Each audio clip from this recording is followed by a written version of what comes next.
everyone, welcome back to my channel with me Karina Febriyanti. So here we will learn about the innovative teaching methods in EFL classes.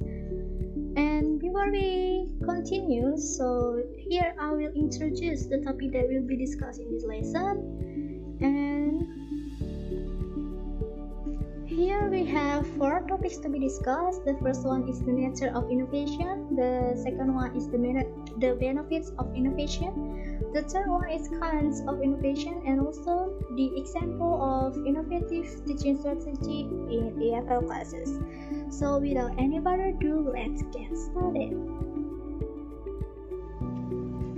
Okay, the first one we have the nature of innovation. So here, innovation consists of the application of new ideas into a new product, process, or service which leads to the increased value of the products. And here, innovation needs 3 major steps such as an idea, its implementation, and the result of the idea execution, whether it produces a success or not. And in the education field, innovation can emerge in the form of new pedagogic theory, methodological approach, teaching technique, instructional tool, learning process, or institutional structure. So that's about the nature of innovation. So let's move to the next section.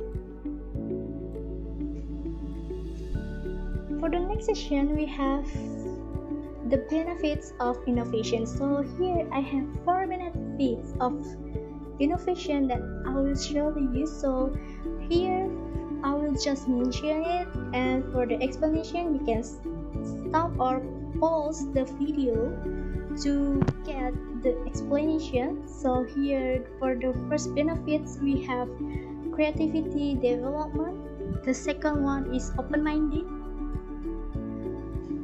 The third one is continuous improvement, and the fourth one is risk taker. And that's all about the benefits. And for the next section, we have kinds of innovations. So here I have 6 kinds of innovations, of course in educations. And here for the first kind of innovation is video streaming or e-learning trends. And also we have digital textbook. And we have 3D printing. And also we have virtual reality. And then we have gamification. And the last one we have artificial intelligence. So that's all about the kinds of innovation that I showed to you before. So let's move to the next section that will discuss about the example of innovative teaching strategy. So here I choose to teach reading skill with an innovative strategy called the phase story. So here, the story phase is a graphic organizer that helps the students to understand a narrative text. Here, a story phase looks like the face of a person, which includes 2 circles at the top, a square nose, and an array of circles to form a mouth. So here, the eyes is used to symbolize the setting and the main characters, and the square nose will represent the problem in the story, and the mouth tells the event which leads to the solutions. The expression of the face can be made by the ending of the story. Like a happy face is made when the story has a happy ending, and a frowning face or sad face can be made if the story has a sad ending. So now let's move to the procedures of the strategy. The first one, a story face is drawn by the teacher, such as eyes, eyelashes, nose, and mouth. Then the teacher needs to explain the function of the components. Then a narrative text is given to the student and let them to read it.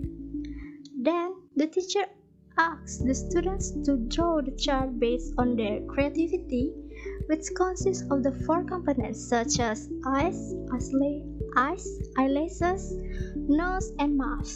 Then the teacher asks the students to proceed it by filling the information like setting, main characters, problems, event, and resolution. After the students read the narrative text or while reading the narrative text. Then the teacher asks the students to fill its components of story phase chart on the board. So that's all about the procedures which is used in the classroom to implement this strategy. So it depends on the teacher whether they want to choose it or reject it. So here is the picture of the expression of the story phase.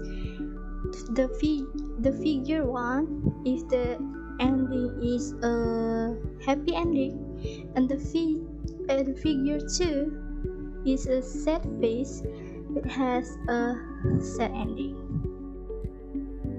Next, we will discuss the strengths of this topic, of this strategy. And here the first one is constructing the graph is easy and interesting. It is easy to remember, and also it can guide for retelling. It is learned collaboratively through discovery, flexible with its interchanging small and front, and providing a framework that can facilitate narrative writing. So that's about the strength. The weaknesses we have. This strategy cannot be used in all topics, and it will consume a lot of time that can make some of the students feel bored, and also some students might not like to cooperate while in the group. So that's all about the strategy about the characteristic, the procedure, the strength, and the weaknesses of the story phase strategy. So it is depend on the teacher whether they want to implement it in the learning process or reject it and apply another strategy. So that's all about my presentation for today. So thank you for listening to my explanation, and I'm so sorry if there is any mistake in my explanation and also my pronunciation, because nobody is perfect. And thank you for staying with me here, and stay healthy in this pandemic, in these days, because the weather is so unhealthy. And also I would like to greet you, have a nice day. Thank you, bye bye.